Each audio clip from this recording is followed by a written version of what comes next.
जबलपुर मध्य प्रदेश विधानसभा चुनाव की दृष्टि से उत्तर प्रदेश भारतीय जनता पार्टी के प्रदेश प्रवक्ता राकेश त्रिपाठी का बुधवार को जबलपुर आगमन हुआ। राकेश त्रिपाठी ने जबलपुर संभाग के भाजपा कार्यालय पहुंचकर कार्यकर्ताओं से भेंट की। वहीं मीडिया से चर्चा करते हुए राकेश त्रिपाठी ने बड़ा हमला बोला है। उन्होंने यूपी की राजनीति में बयान देते हुए कहा, अखिलेश यादव आज पूरी तरह से जमीन खो चुके हैं। उत्तर प्रदेश में आज उनके पास जो एक वैभवशाली विरासत मुलायम सिंह यादव जी सौंप कर गए थे, जिस समाजवादी पार्टी को राष्ट्रीय पार्टी बनाने का सपना देख रहे थे, वह समाजवादी पार्टी आज उत्तर प्रदेश में लगातार सिमटती गई है। लगातार वह 2014 का चुनाव हारे, 2017 का चुनाव हारे, 2019 का चुनाव हारे, 2022 का चुनाव हारे, पंचायत चुनाव हारे, निकाय चुनाव हारे, उपचुनाव हारे। इतनी पराजय के बाद अब वह प्रयास कर रहे हैं कि किसी भी तरह से अपनी पार्टी को खड़ा करें। वहीं उन्होंने कहा, इंडिया अलायंस का जानबूझ के गठबंधन हुआ है। यह सच है कि उनकी किसी के साथ वैचारिक साम्यता नहीं बनती। जो भी गठबंधन बनाते हैं वो टूट जाता है। तो आज वो उछल कूद करने की कोशिश में है। जयप्रकाश नारायण जी के प्रति उनके वास्तविक आस्था होती तो आज वह कांग्रेस की गोद में जाकर ना बैठ। जिस कांग्रेस के खिलाफ जयप्रकाश नारायण ने इतना संपूर्ण क्रांति का बड़ा आंदोलन किया था, वहीं राहुल गांधी और प्रियंका गांधी के मध्य प्रदेश के दौरे को लेकर कहा कि राहुल गांधी और प्रियंका गांधी जब जब मध्य प्रदेश आते हैं तो मध्य प्रदेश की जनता का मनोरंजन करने का ही काम करते हैं।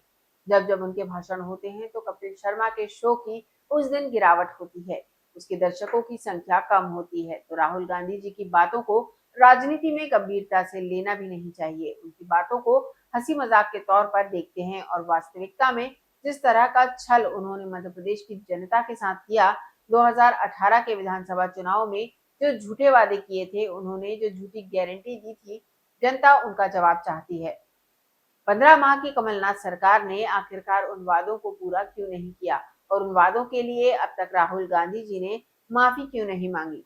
वहीं इजराइल हमले पर बोले त्रिपाठी, यह बहुत दुर्भाग्यपूर्ण है। इस देश की सामूहिक चेतना एक तरह की दिखनी चाहिए। ऐसे बिंदु, ऐसे मसले जो अंतरराष्ट्रीय प्रकृति के हों, उस पर पूरे भारत की एक राय होनी चाहिए।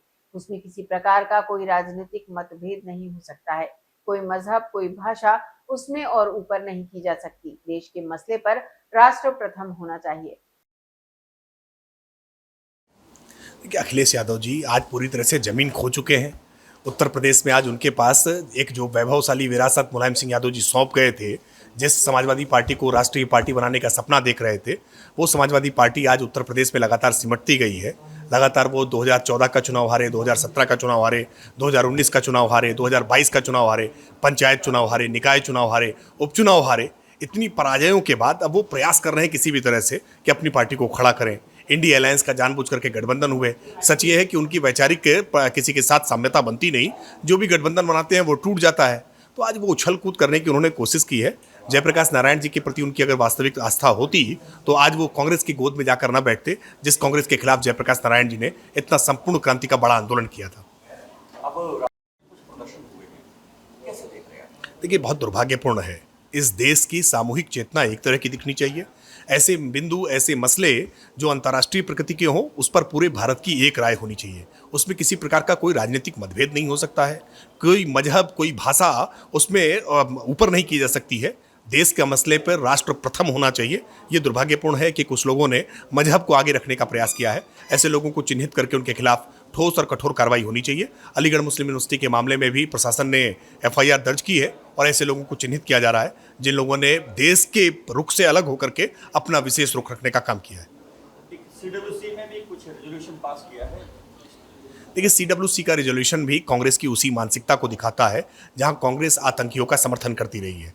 कांग्रेस को जिस तरह का हमला इजराइल पर हुआ है, उसकी निंदा करनी चाहिए थी। उसकी निंदा करने की बजाय जिस प्रकार का रुख कांग्रेस ने रखा है, ये न केवल देश के रुख के अलग है, बल्कि उनकी आतंक जो पोषित पहले पुरानी मानसिकता रही है, उसी मानसिकता का समर्थन करता हुआ दिख रहा है। जिसमें कभी दिग्विजय सिंह ओसामा जी कहते हैं, कभी वो हाफिज सईद के प्रति आदर का भाव व्यक्त करते हैं, कभी हिंदू आतंकवाद का शब्द गढ़ कर पाकिस्तान को मदद करने का काम करते हैं, कभी टुकड़े टुकड़े गैंग के लोगों को अपनी पार्टी में महत्वपूर्ण जगह देने का काम करते हैं। ये कांग्रेस की उसी मानसिकता का परिचय है।